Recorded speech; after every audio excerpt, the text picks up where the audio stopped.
Thank you, Mr. Chair. I'd like to thank you and the committee members for the opportunity to appear before the Standing Committee this morning to speak about what I would see as an under-examined aspect of health and transition services provided to Canadian Armed Forces personnel and veterans, and that is their spiritual or pastoral care. While I am not a chaplain and have not provided pastoral care to veterans or armed forces personnel, as an ordained deacon in the Ukrainian Greek Catholic Church, I regularly provide pastoral care and spiritual direction to men and women from a variety of backgrounds and situations. I'm also able to speak on these questions given my previous role as Canada's Ambassador for Religious Freedom and my ongoing work in this area. In the Christian tradition, as well as in the Jewish, Muslim, and certain other traditions, we understand that the human being has a tripartite nature composed of a body, mind, and soul. Each part works in concert with the other two to ensure a healthy and thriving person. When the body is weakened by injury or disease, it can impact the psychological well-being of the person. Various forms of psychological distress and mental illness can have impacts on the physical body. Likewise, when a person is experiencing existential crises related to their search for meaning and truth, it can impact the physical and mental aspects of the person as well. We all confront in our lives certain existential questions, such as, who am I? Who am I in relationship to others? Who am I in relationship to the world?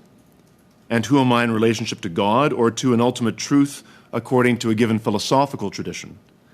The ongoing wrestling with these questions is part of our humanity. These questions often come particularly to the fore in times of personal crisis or in times when we place ourselves in harm's way, in conflict, as do the members of the Canadian Armed Forces on a daily basis. All of us are hardwired to seek meaning, to discover what is true, and then to govern our lives according to that truth. In short, we cannot separate out our rational and physical selves from our spiritual self.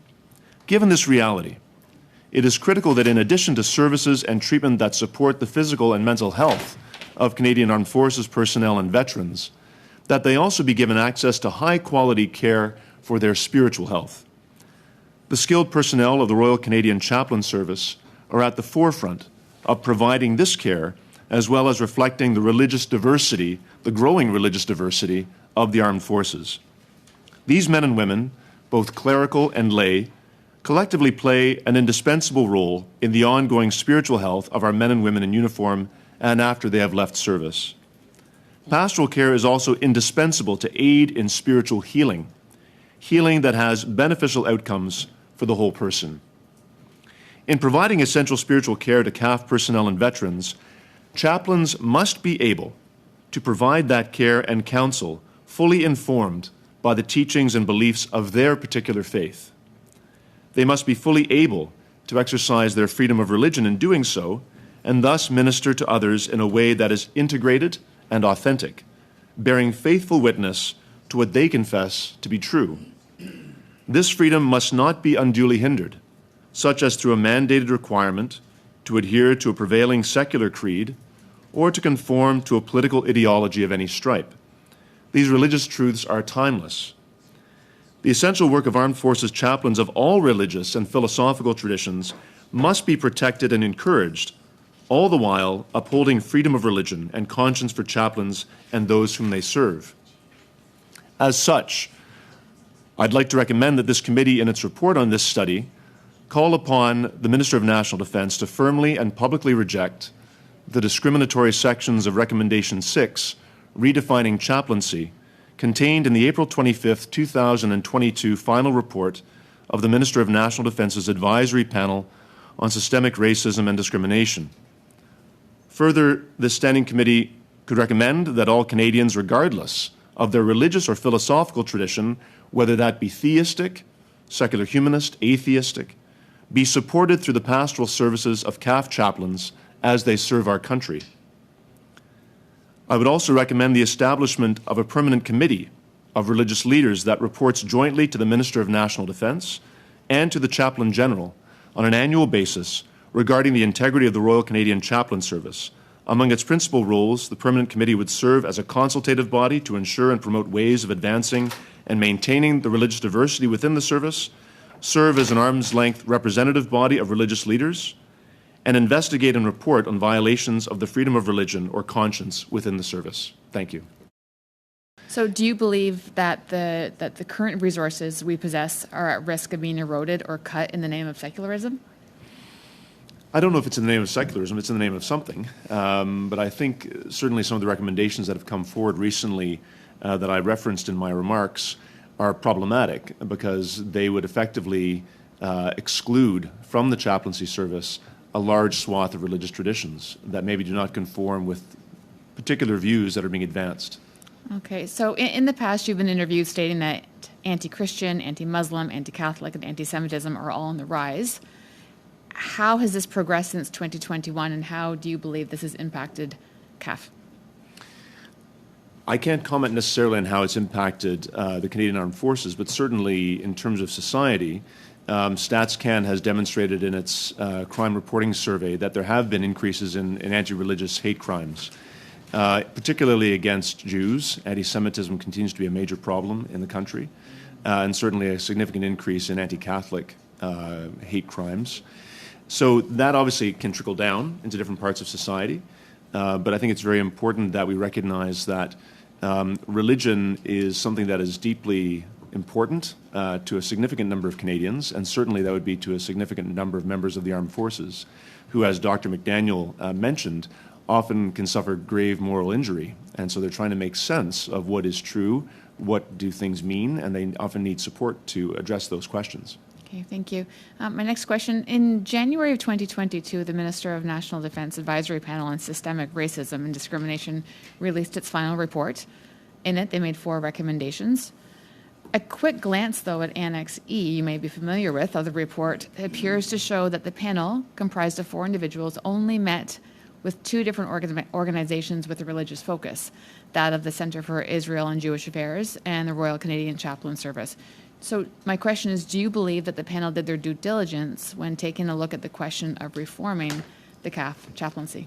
No, they did not do their due diligence. They should have, I would say, I recommend that they should have consulted more religious leaders, certainly a broader range of religious traditions that are represented in the country, and they could have had maybe a bit of a broader view on the importance of the chaplaincy service and how it could be strengthened. Okay, thank you. Lastly, question for you. Could you possibly describe how the religious supports could also be extended to family members or loved ones of those in the CAF? I think, in terms of the role of chaplains, because of their pastoral care that they provide, it doesn't just sort of stop once you're outside the armed forces, or if you're not yourself an armed forces member, but you're part of an armed forces family. The chaplain or padre can play a major role, often when there is not easy access to other religious leaders when serving or when on base. And so I think ensuring that those chaplains are present, readily available, and have the resources they need to provide that care to families more broadly is really critical. So could you elaborate what you feel is at risk if the CAF loses access to those religious supports? Very briefly, please.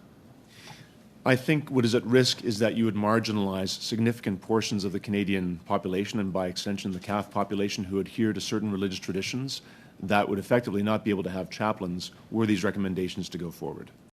You think that the CAF understands this issue, and that if the chaplains are not able to abide by the new CAF values, then CAF is not the place for them? What are your thoughts on that?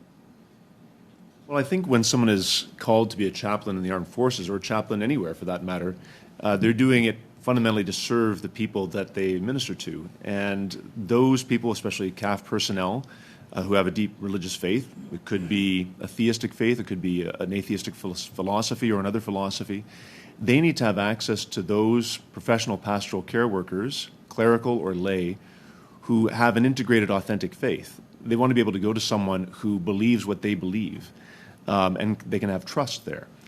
So that's critical. So we have to ensure in the chaplaincy service that the chaplains that are there can live out their faith fully, that they can express their faith fully so as to best serve those people that come to them seeking support, seeking maybe help in moral injury. Because if there isn't that trust that you believe what I believe, then it's hard for them to find, I think, the care that they would be looking for, because trust has to be a foundation for that. But there's not a specific religion that deploys a chaplain with a specific religion all across the board for each time they go on a tour of duty. Very briefly, please. Could you clarify your question? So you mentioned how that trust is important, but when a unit deploys, they can't have a chaplain from every religion. So Correct. how does that work? Well, I think the chaplain who's there has to be able to engage people of other faiths, but that doesn't mean that they drop their own faith. They have to be able to engage them from their faith tradition out of love, out of concern, and demonstrate genuine pastoral care. We also know, though, that we're opening up and we're trying to be as inclusive as possible in the armed forces. There are members of different backgrounds. There are members, there's members of the LGBTQIS community. And obviously everybody needs to be respectful, and we're moving towards a better culture in the armed forces. Given this context, can you maybe elaborate a little bit on how we can go forward, allowing, people and pastors and imams and rabbis of all faiths, spiritual leaders of all faiths, to be involved while still maintaining that level of respect for all members of the CAF? Is that at the core of all these different religious traditions, particularly the Abrahamic faith, there's an understanding of the inherency of human dignity. And so while a particular religious tradition might have a different view of anthropology or of sexuality, at the core, certainly of the Christian tradition, the Jewish tradition, the Islamic tradition, is an understanding of the dignity of the human person. And so while there might be differences of views on sexuality, anthropology, what have you, we're still called to recognize in the person with whom we might disagree their inherent dignity. And certainly chaplains have to be able to minister to them, recognizing that dignity. And so I think to say that, well, if you hold a particular view that's not in sync with a particular secular view, that you're not qualified to be a chaplain, is very narrow-minded and doesn't demonstrate the sort of robust pluralism and diversity that we should be really advancing within our society, and certainly within the CAF, where, given the reality of Canadian Armed Forces personnel and what they deal with, they need to be able to have access to authentic, integrated pastoral care.